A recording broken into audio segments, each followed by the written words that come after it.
రైతుకు main 500 bonus తోటి, రుణమాఫీ తోటి, తర్వాత రైతు బంధు తోటి 5 ఎకరాలకే పరిమితి చేయాలి బోనస్.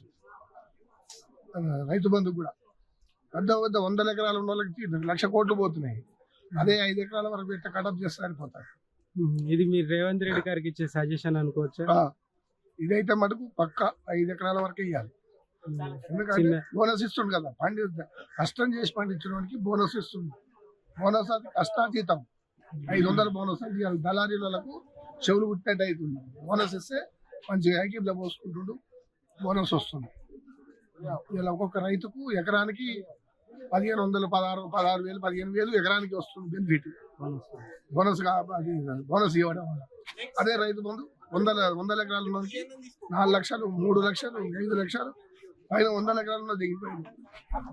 ఇది మాకైతే రేవంత్ రెడ్డి పాలన మంచిది. ఈ రేవంత్ రెడ్డి గారికి ఒకటే సూచన, 5 ఎకరాల వరకే కటప్ చేయాలి. 5 ఎకరాలకు మించి ఇవ్వద్దు అసలు. రేవంత్ రెడ్డి దానిలో నాకు కూడా ఒకటి నచ్చిందన్న, ఇంతకుముందు పాలనలో కౌలు రైతులను పట్టించుకోలేదు, ఇక్కడ కౌలు రైతులు కూడా ఓకే అన్నాడు. దాని గురించి కౌలు రైతు ఇప్పుడు చెప్తున్నా కదా, కౌలు రైతు చేస్తే కష్టం, బోనస్ వస్తుంది రైతుకు. ఇది బోనస్. అది ఇప్పుడు ఇంకా కౌలు చేస్తున్నాం కదా, దానికి 500 బోనస్ వస్తుంది, పండించడానికి వస్తుంది, కౌలుకి ఇచ్చడానికి వస్తలేదు కదా.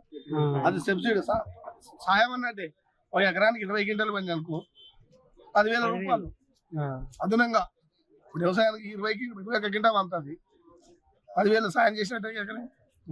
అదే 3 ఎకరం అన్ని 10 ఎకరాలు చేసింది అనుకో 1,00,000 రూపాయలు బోనస్ వల్ల కౌలు రైతుకు, కౌలు రైతు అయినా ఏ రైతు కానీ అదే కౌలుకి ఇచ్చిన వాడికి బోనస్ పడదు కదా. అప్పుడు రైతే సేఫ్ ఉంటాడు. 100 ఎకరాలు సేఫ్ ఉండాలి. ఇది నేను చెప్తాను, బోనస్ రైతు భరోసా కూడా 5 ఎకరాలకే కటప్ చేయాలి. అప్పుడు సన్నకారు నిమ్మలంగా వస్తుంది, పేద బలహీన వర్గాలు కూడా ముందరికి వస్తాయి.